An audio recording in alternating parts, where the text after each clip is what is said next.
Salam, mən doktor endokrinoloq Günel Əliyeva. Bugün danışmaq istədim hipertiroidizm xəstəliyi haqqında.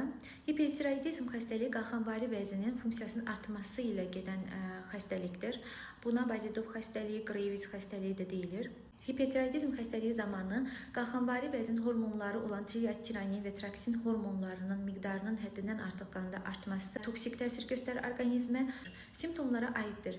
Həddindən artıq əsəbilik, səbirsizlik, hər hansı bir hadisəyə qarşı çox tez aqressiv reaksiya, arterial hipertenziya, taxikardiya, həddindən artıq tərləmə, yeməyə baxmayaraq çəkinin artmaması, egzoftalmiya.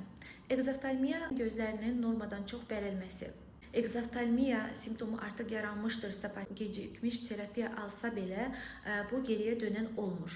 Ona görə də vaxtında terapiya almaq lazımdır. Və bu xəstəlik vaxtında aşkarlanırsa, tirostatik preparatların tətbiqi nəticəsində tez bir zamanda müsbət nəticə əldə etmək olur.